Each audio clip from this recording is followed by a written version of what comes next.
Braking, not particularly sexy, is it? Going fast, good. Slowing down, bad. It's not like aerodynamics where you get to go faster for the same power, or lightweight where you get to climb faster with less effort. However, braking should still be held in high esteem. Being good at it will give you more confidence out on the road and you'll be safer, but you can also go faster. It will make you more confident at high speeds, and you'll also hold your speed for longer. Now, having efficient, good working brakes is a large part of that.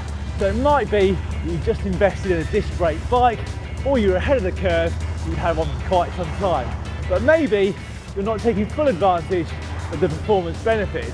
So here are a few tips to make sure that your braking is not slowing you down. Or at least it is, but slowing you down faster.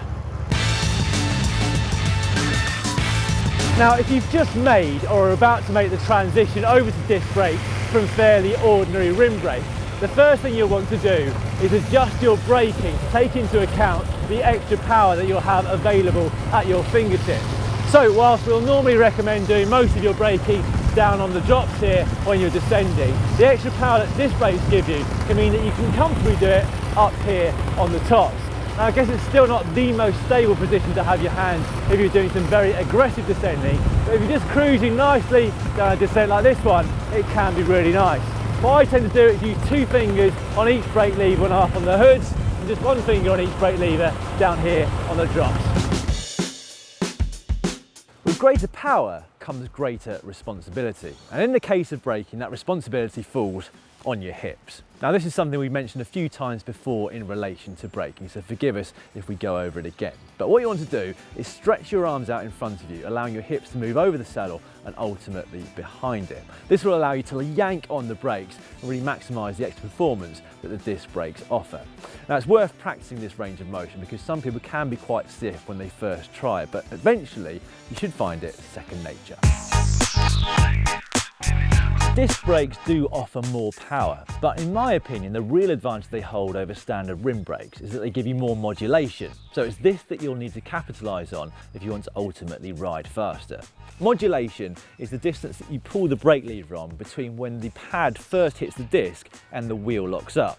Extra modulation will also give you a greater sense of feel for the road and really fine-tune how much force you're ultimately putting through your tyres.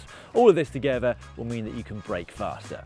Now, I'm sure that's not getting you particularly excited, but if someone came to you and said you can accelerate faster without any extra effort, you'd be like, great. Well, from a physics perspective, deceleration is just negative acceleration. Equally as important, pretty much essentially the same, just in reverse. So, how do you improve your negative acceleration? Well, the key here is to really get used to the amount of modulation and the feel of your brake, so that ultimately you can brake harder and later. Now, on a good dry road, this might not make a whole heap of difference, but on a bumpy wet road, it can be really significant. Now, I'm not advocating that you head straight out onto a wet descent and try leaving your braking as late as possible.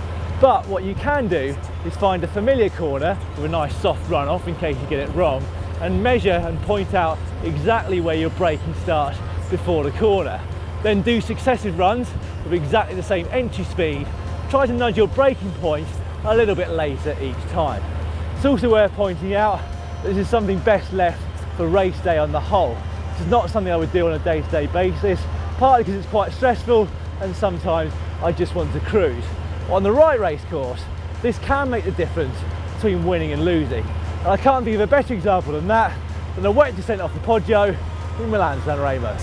So there are a few pointers which should help you get the most out of your disc brakes when you're out on the road.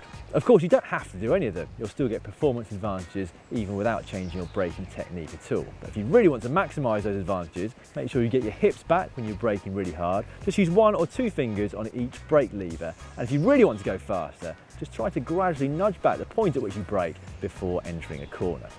Now, if you'd like to see Si and I talking about disc brakes over on the Col du Tourmalet in France, you can find a video on that by clicking just up there. On the other hand, if you would like our pointers on how to improve your descending, we've got a video on that too, and it's just down in that corner there. Oh, and you might want to subscribe to GCN to get loads more pointers on techniques of all sorts, and you can do that by clicking on that one in the middle. It's fairly obvious, it says subscribe.